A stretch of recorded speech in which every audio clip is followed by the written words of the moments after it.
이게 뭐야? 실제 영상이야? 아니면 재현? 실제 영상 같은데요? 실제 영상입니다. 서로. 오.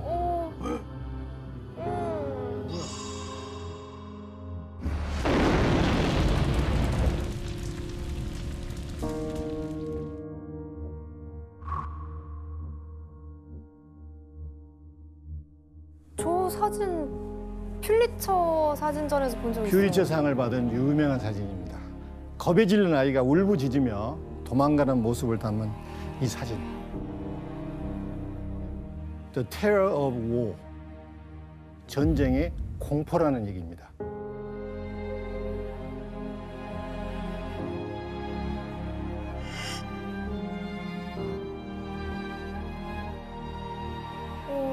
자, 소년을 울부짖게 만들었던 네이팜탄은 3,000도씨 이상의 고열을 내면서 주변을 불바다로 만들어버립니다. 사람을 타 죽이거나 아니면 질식해서 죽게 할 정도로 아주 끔찍한 무기입니다. 지금은 그 피해가 너무 끔찍하고 이 막대해서 법적으로 사용이 금지되어 있습니다. 또 미국 역사상 최악의 악몽 베트남 전쟁입니다.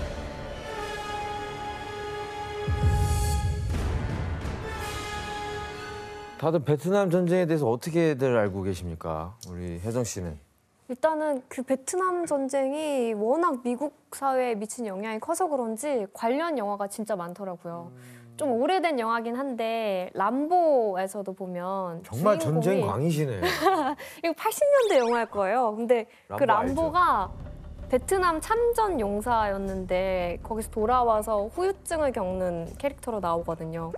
그리고 조금 최근 영화로는 아메리칸 갱스터라고 그 영화에서는 이제 그 베트남 전쟁의 혼란한 틈을 타서 마약 거래를 하는 그런 내용이 나와요. 근데 그 영화들을 보면은 미국이 이 베트남 전쟁을 되게 힘겹게 하고 있었다는 생각이 좀 들더라고요. 이 얘기를 진짜 많이 하거든요. 미국에서 그 베트남 전쟁이 like the Vietnam War has a long shadow라고 해서 그림자가 굉장히 길다고 표현을 하거든요. 굉장히 많은 세대에 엄청난 영향을 미친 거예요. 그러니까 사회, 문화, 정치 뭐 다 그거를 약간 하나로 표현하기 굉장히 좀 어려운 것 같아요, 사회적으로는. 저는 역사 배울 때 우리 베트남 미국을 승리한 그 자랑스러운 그럴 것 역사로 같아. 배웠어요. 네. 그래서 사실은 우리 베트남에서 항미 전쟁, 구국 전쟁 이렇게 더 많이 그렇습니다. 얘기를 듣고 보니까 오늘 우리가 후엔드란 씨가 와서 굉장히 얘기가 풍성해질 것 같아요. 그리고 아까 타일러 씨가 얘기한 것 중 굉장히 중요한 얘기를 했는데 아마 역대 미국이 참전했던 전쟁 중에서 가장 섀도우, 그늘이 많이 진, 파장이 많이 졌던 그 전쟁이 베트남 전쟁입니다. 미국에서는 베트남 전쟁 얘기할 때 고에그마야라는 용어를 쓰는데 깊은 수렁이라는 얘기잖아요. 그래서 미국이 베트남이라는 수렁에 빠져 허우적된 전쟁이라는 얘기입니다. 왜 미국이 실패할 수밖에 없었는가? 사실 베트남은 역사적으로 오랜 또 잦은 그 외세의 침략과 수탈을 겪었던 나라입니다. 19세기 말에 제국주의가 팽배할 때 베트남을 누가 지배했습니까? 프랑스가 지배했습니다. 그런데 2차 세계대전이 발발하고 1940년 여름에 프랑스가 독일에 항복해버리죠. The Germans entered Paris. Drama, history. The day of Hitler's greatest triumph. The day when all the world except the British Empire thought it must be London next.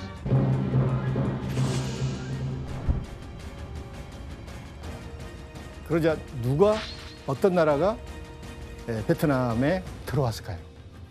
일본. 일본이 들어왔습니다.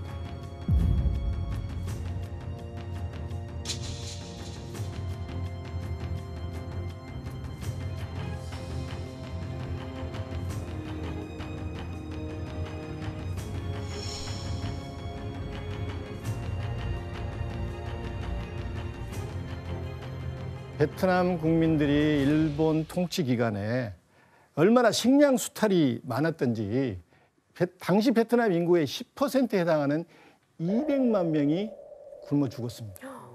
우리나라도 일제강점기 때 되게 심했잖아요. 그렇습니다. 비슷하구나. 열강들의 계속되는 수탈과 침략에 베트남 사람들의 독립을 향한 열망은 점점 커져갔습니다. 이때 베트남 독립을 위해서 결성된 이 단체가 있었는데 바로 베트남 독립연맹, 베트민이었습니다. 우리는 통상 월맹이라고 그랬죠. 그리고 이 베트민의 수장으로 활약했던 사람이 바로 지원 씨 호치민이었습니다. Saigon was in a state of civil war. The rebel Bin Xuyen movement tried to incite the... 그런데 어느 날 이제 호치민과 베트민들에게 절호의 찬스가 옵니다. 어떤 일이 벌어지겠어요? 일본이 항복하면서 2차 세계대전이 끝났죠. 그러는 사이에 호치민 세력은 곧바로 하노이로 가서 베트남 민주공화국의 완전한 독립을 선포합니다. 그런데 프랑스가 다시 온 거예요. 왜? 일본이 갔으니까. 이거 옛날 내 땅이었잖아. 그래서 식민 지배를 다시 하려고 그랬습니다. 베트남 사람들이 가만히 있었겠어요? 가만히 안 있죠. 그렇죠. 결국 두 나라는 전쟁에 돌입하게 됩니다.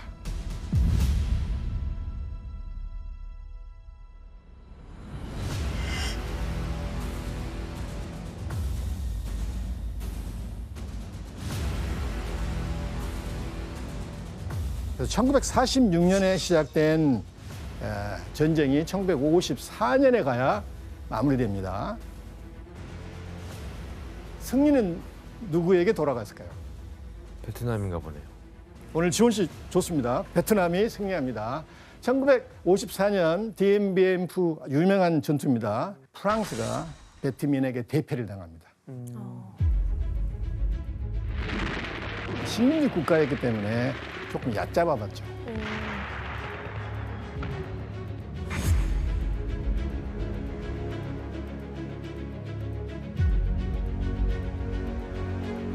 그래서 완전히 대패하면서 베트민이 승기를 잡습니다. 여기에서도 호치민이 아주 절대적인 역할을 하죠.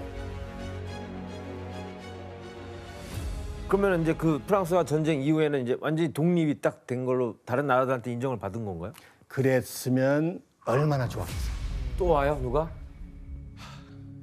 예, 독립을 눈앞에 두고 얼마나 베트남 사람들은 들떴겠어요. 그렇죠. 그런데 이 문제를 가지고 제네바 협의에서 논의가 됩니다. 그런데 이 제네바 협정은 독립을 향한 베트남 사람들의 열망에 찬물을 끼얹어 버려요.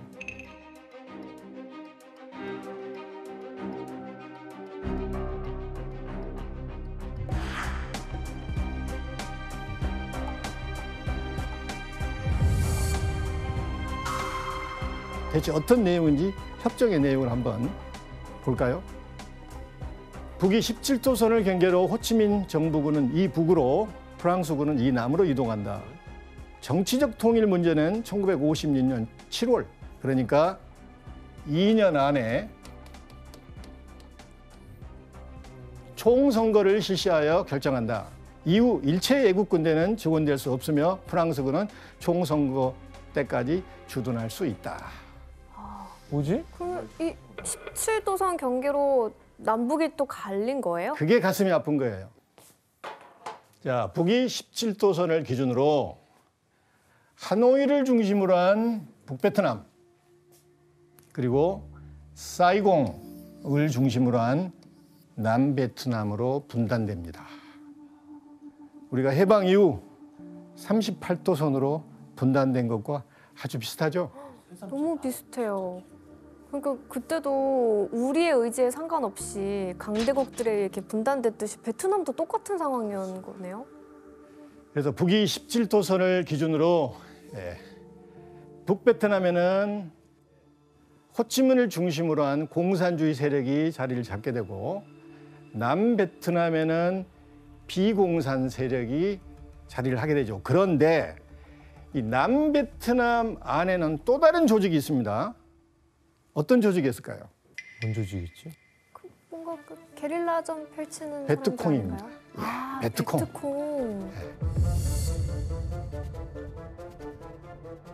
정식 명칭은 베트남 민족 해방 전선이죠. 우리가 보통 베트콩으로 알고 있는데 한마디로 얘기하면 이들은 남베트남 내에서 활약하는 공산주의 게릴라 세력들을 우리가 베트콩이라고 합니다. 아, 어르신들이 베트콩이라는 말씀하시는 거 많이 들어본 것 같아요. 페트콩 거기 윗가옹. 윗은 베트남이에요. 네. 공 거기는 공산주의예요. 그래서 베트콩은 베트남 공산주의. 그냥 단순히 그냥 베트. 네, 맞아요. 자, 베트콩은 베트남 공산주의자라는 그 뜻대로 공산주의자들이 다수를 이루었지만 베트콩 중에는 베트남의 완전한 독립을 주장하는 민족주의자들도 굉장히 많았습니다. 그런데 이들과 노선이 다른 사람도 어떻겠어요? 17도선이 그어지자 상당수가 남쪽으로 내려옵니다. 제네바 협정 이후에 한 300일 정도 기회를 줘요. 이 300일 안에 100만 명 이상의 공산주의를 이탈한 사람이 남쪽으로 오는데 상당수는 카톨릭 교도들 그리고 이제 돈 있거나 많이 배우거나 재산 있는 사람들은 싫어했겠죠. 그런 사람들이 이제 남쪽으로 내려오는데 그런데 이 남베트남을 지원하는 국가가 생깁니다. 프랑스를 대신해서 어디 가요? 미국이죠. 예, 그런 미국이죠. 일에는 안 빠져요. 미국이죠. 오늘 지원 씨가 성적이 좋습니다. 거의 맞춥니다. 자, 그런데 제네바 협정의 가장 중요한 게 뭐라고 했어요? 뭐 2년 안에 예, 오늘 지원 씨 정말 좋습니다. 2년 안에 총선거를 통해서 통일 국가를 만들 수 있다고 그랬죠. 선거를 실시하네. 그렇죠. 근데 베트남 베트민 입장에서는 좋았겠지만 미국 입장에서는 생각을 많이 해봐야 됩니다. 왜 그랬을까요? 만약에 베트남이 공산화되면 미국이 무서워한 게 뭔 줄 아세요? 지도를 잘 보세요. 주변 국가 라오스와 캄보디아 등이 줄줄이 공산화될 것을 두려워한 거예요. 도미노처럼. 여기에 나온 게 도미노 이론입니다.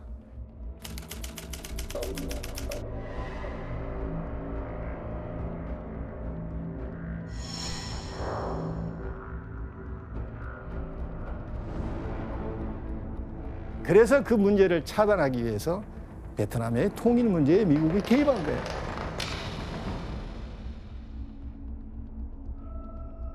미국 지도자들이 오 마이 갓, 이게 소련 공산주의를 앞두고 또 중국 공산주의를 앞두고 우리가 이 도미노 현상을 막아야 되잖아요. 오직 이게 미국 외교의 가장 중요한 원칙이 되어버린 거예요.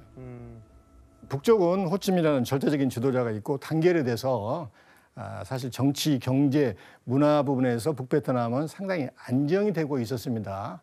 그렇다면 이제 문제는 남베트남의 상황은 어땠을까요? 자, 남베트남에는 미국의 지원을 받은 새로운 지도자가 등장하게 되는데 어떤 인물인지 사진으로 한번 볼게요. 이름은 응오디엔 지엠. 베트남의 프랑스 식민 시절 내무 대신으로까지 임명됐던 인물입니다. 1954년 수상으로 정계에 복귀했는데 미국이 특히 그에게 힘을 실어준 이유는 응오딘 지엠이 열렬한 반공주의자였기 때문입니다. 공산주의를 뼛속같이 싫어하는 사람이에요. 원래 남베트남은 이 황제가 있는 군주제가 유지되었는데 미국의 지원을 받은 이 응오딘 지엠이 등장하면서 큰 변화의 기록이 서게 됩니다. 자, 군주제를 그대로 유지할지 아니면 응오딘 지엠을 중심으로 새로운 정부가 들어설지 이제 국민투표로 결정하기로 합니다. 이 문제를 두고 1955년 10월에 국민투표가 시행되는데 결과가 어땠을까요? 득표율 98.2%. 우와. 98.2%. 우와. 다 찍었네 그냥. 지지를 얻은 응오디엔 님이 남베트남의 초대 대통령이 됩니다. 그런데 응오디엔 지엠을 통해 남베트남을 안정화시키려 했던 미국의 기대는 완전히 빗나갑니다. 응오디엔 지엠은 공포 정치를 펼치게 되고 독재자의 길을 걷게 됩니다. 이 GM은 반체제 인사들을 공산주의로 몰아서 투옥하고 죽여버리기도 합니다.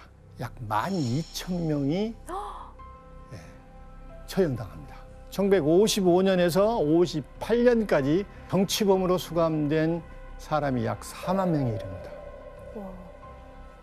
응호진 GM이 이렇게 공포 정치 속에서 베트남을 혼란으로 몰아가고 있는 동안 남베트남에서는 어떻게 해서요? 베트콩 세력이 훨씬 세력을 확장하겠죠? 왜? 남베트남 정권에 대해서 반체제 인사가 많이 늘어날 거 아니에요.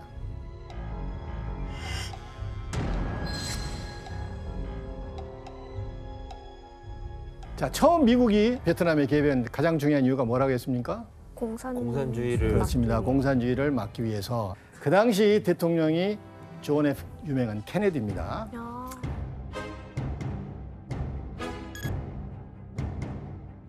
케네디 대통령의 측근들이 이게 시아에서 오는 정보를 보니까 이게 상당히 복잡한 거예요.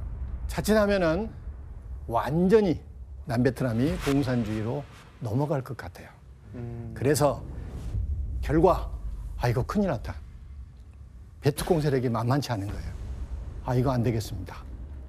미군을 비밀리에 더 보내야 되겠습니다. 그래서 결국 케네디가 승인하는데 1961년 5월 미국은 베트남에 400명의 특수부대와 100명의 군사 고문단을 파견하게 됩니다.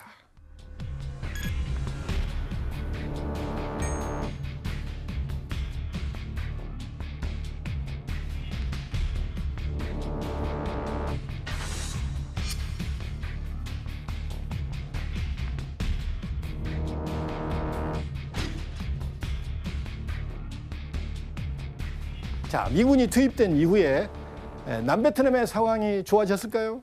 혼란스러워졌을 것 안심 같아요. 생기고 왜 그렇습니다. 들어왔어? 전혀 달라지지 않습니다. 응호진 GM의 폭정은 계속갑니다. 반정부 세력은 결코 줄어들지 않고 오히려 늘어납니다. 응호 GM에 대한 민심은 폭발 직전의 상황까지 가게 됩니다.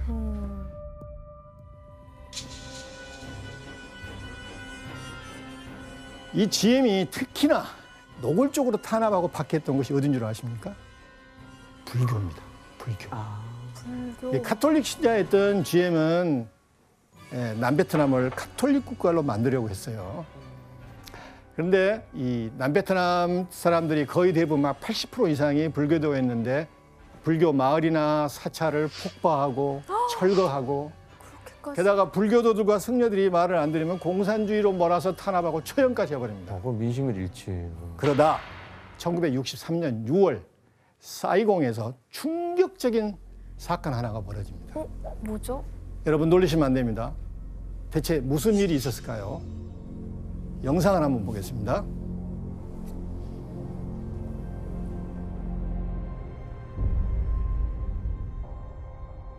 뭐야? 뭘 붓고 있는 거야? 휘발유 아니에요? 설마. 휘발유라고? 불 붙였어. 안 돼.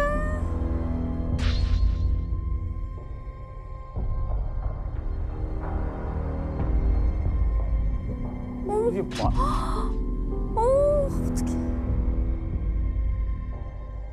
아니.